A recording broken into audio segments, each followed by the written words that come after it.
தேர்தல் ஆணையத்துக்கு விதிக்கப்பட்ட தடையை நீக்கி உயர்நீதிமன்றம் ஆணை பிறப்பித்திருக்கிறது.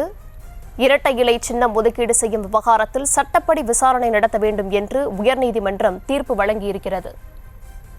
அதிமுக பொதுக்குழு குறித்த மனுக்களையும் தேர்தல் ஆணையம் விசாரிக்கலாம் என்று உயர்நீதிமன்றம் தெரிவித்திருக்கிறது. இபிஎஸ் பொதுச் செயலாளர் ஆக்கப்பட்ட விவகாரத்திலேயும் தேர்தல் ஆணையம் தலையிட்டு விசாரணையை தொடங்கலாம் என்று உயர்நீதிமன்றம் தெரிவித்திருக்கிறது.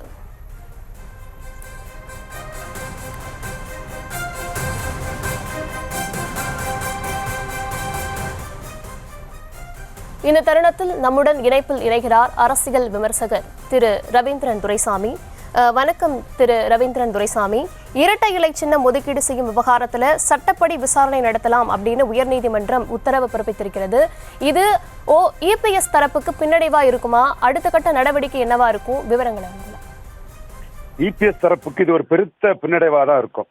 கிராப்பர்னு சொல்லுவாங்க, அபகரிக்கும் முயற்சி. இரட்டை தலைமையாட்டு இருந்த ஒரு கட்சியில நாணயமாக நேர்மையாக இபிஎஸும் ஓபிஎஸும் இருந்த இடத்துல ஓபிஎஸ்க்கு ஒரு எதிராக ஒரு குயிர்ச்சிகளை செய்து சட்டத்துக்கு அந்த கட்சியின் பேசிக் ஸ்ட்ரக்சர் அடிப்படை அந்த கட்சியின் விதிகளை திரு சைதை துரைசாமி போன்ற எம்ஜிஆர் தொண்டர்கள் அதை தெளிவாக கூறுவார்கள். அந்த அடிப்படை விதியை தொண்டர்களே சேர்ந்து பொதுச் செயலாளரை தேர்ந்தெடுக்க வேண்டும் என்ற அடிப்படை விதியை தங்கள் விருப்பத்துக்கு ஏற்ப எடப்பாடி பழனிசாமியை தவிர வேற யாரும் அங்கு போட்டி போட முடியாதபடி அந்த இரட்டை தலைமை என்பதை மாற்றி ஒற்றை தலைமையாக கே.பி. முனுசாமி, சி.வி. சண்முகம் போன்றவர்கள் ஆதரவோடு எடப்பாடி பழனிசாமி வந்தது.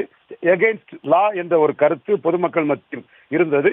அதை தேர்தல் ஆணையத்துக்கு விசாரிக்க அதிகாரம் உண்டா இல்லையா என்பதில் ஒரு கேள்வி நீதிமன்றத்தில் எழுந்தது. இப்பொழுது அந்த தேர்தல் ஆணையத்துக்கு விசாரிக்க அதிகாரம் உண்டு என்பது நீதிமன்றம் அந்த தடையை நீக்கி கூறியிருக்கிறது. இதற்கு சட்டத்தில் எல்லாவித நியாயங்களையும் எடப்பாடி பழனிசாமிக்கும் நிறைவேற்ற அவரும் இதில் தொடர்பாக எல்லாவித அவருக்குள்ள சட்டத்தில் இருக்கக்கூடிய வாய்ப்புகளை அவரும் பயன்படுத்துவார். அதில் மறுப்பதற்கில்லை.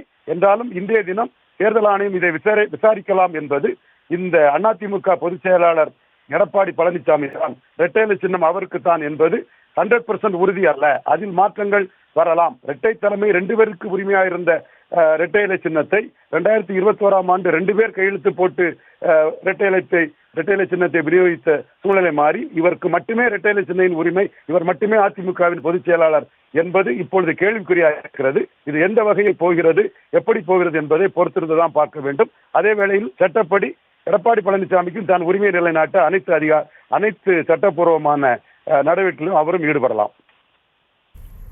இணைப்பில் வந்து உங்களது கருத்துக்களை பகிர்ந்து கொண்டமைக்கு நன்றி திரு ரவீந்திரன் துரைசாமி.